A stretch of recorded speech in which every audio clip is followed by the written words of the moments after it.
Selamat pagi, nama budaya. Perkenalkan, nama saya Ketvio dari kelas 12 BRT 3. Jadi pada video kali ini saya akan mempresentasikan memimpin yang telah saya buat, yaitu terkait bab 2, keragaman budaya Buddhis. Ini adalah memimpin saya. Lanjut ke bagian A, makna keberagaman budaya Buddhis. Keragaman budaya Buddhis terbentuk karena berbagai hal, di antara lainnya faktor geografis, para kehidupan, kepercayaan, dan sebagainya. Tetapi dapat ciri khas suatu agama di antara agama Buddha. Yang kesatu, budaya memiliki suatu makna yang berhubungan dengan adat istiadat, akal, budi, dan tingkat laku manusia. Budaya ini tumbuh dan berkembang di tengah masyarakat dan diwariskan secara turun-menurun. Kebudayaan terdiri dari konsep-konsep dan teori-teori dan juga metode-metode yang berisi tentang pengetahuan dan keyakinan yang digunakan secara selektif oleh manusia.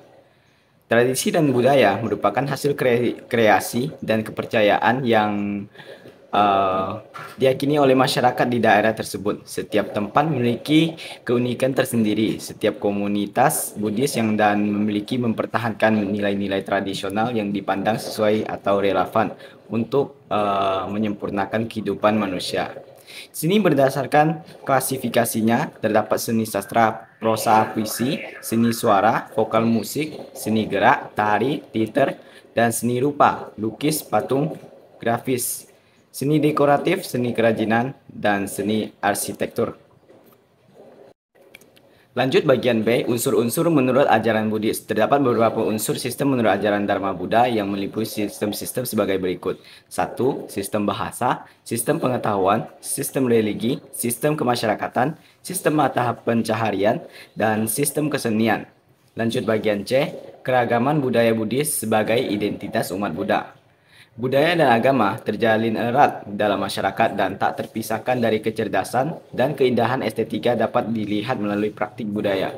Budaya adalah ekspresi dari tradisi yang diperhalus, diperindah, dan diadaptasi dengan baik untuk memengaruhi kehidupan manusia. Praktik budaya dapat menginspirasi pikiran manusia. Pada saat yang sama, mempraktikkan agama Buddha tanpa mengganggu tradisi atau penganut agama lain merupakan bentuk toleransi. Hidup berdampingan secara damai dengan perilaku terhormat dan sikap lembut juga dapat dianggap sebagai aspek budaya. Agama Buddha yang diajarkan Buddha kepada para siswanya mempunyai kekhasan dan keunikan dibandingkan dengan agama-agama lain yang berkembang di dunia.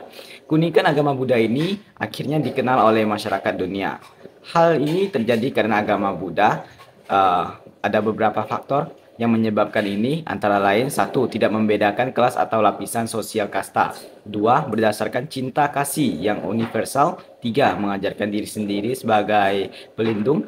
4. Merupakan agama anti kekerasan. 5. Berlandasan kepada ehipasiko. Dan yang keenam dan terakhir, mengajarkan hukum sebab dan akibat. Lanjut bagian D, tokoh pendukung agama Buddha dalam keberagaman budaya Buddhis. Perkembangan dan penyebaran keragaman budaya Buddhis tidak lepas dari peran penting dari para tokoh penjuang agama Buddha. Mereka merupakan sosok pemimpin spiritual yang memiliki peran sangat penting dalam memperkenalkan Buddhisme kepada umat manusia atau dunia. Yang kesatu, ada tokoh yang bernama Thich Nhat Hanh. Thich Nhat Hanh merupakan seorang pemimpin spiritual, penulis, penyair, dan aktivis perdamaian dan anti kekerasan. Beliau hidup dalam pengasingan di sebuah komunitas kecil di Prancis, tempat beliau mengajar, menulis, berkebun, dan bekerja membantu pengungsi di seluruh dunia. Meski terasing dari tanah kelahirannya, perjuangan Thich Nhat Hanh mendapatkan penghargaan di seluruh dunia.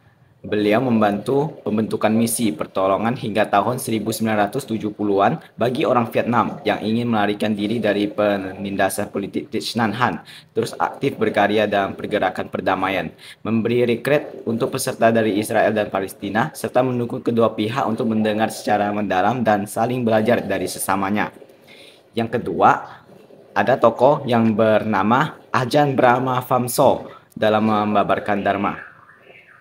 Nah, tokoh satu ini, beliau lahir di keluarga pekerja di London pada masa usai Perang Dunia Kedua, sebuah masa yang sulit bagi banyak orang. Meskipun kekurangan materi, tetapi keluarga Bates adalah tempat yang baik untuk bertumbuhnya anak kecil dia. Mempelajari teori fisika selama 3 tahun, dan menemukan bahwa kecerdasan dan kebijaksanaan adalah hal yang sangat berbeda. Lelucon dan cerdas non-inspiratif dalam setiap ceramahnya membuat kehadiran selalu ditunggu-tunggu oleh ribuan orang. Komunitas Buddhis yang tertarik untuk belajar meditasi dan mengembangkan pemahaman spiritual yang lebih tinggi.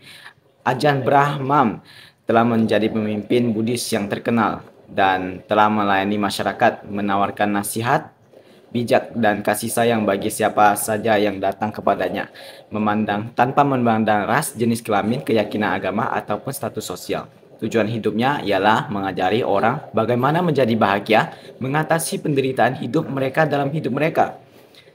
Sekian presentasi saya mengenai bab 1 ini. Terima kasih. Mohon maaf jika ada kesalahan kata. Selamat pagi, selamat siang, selamat sore, selamat malam. Namo Buddhaya.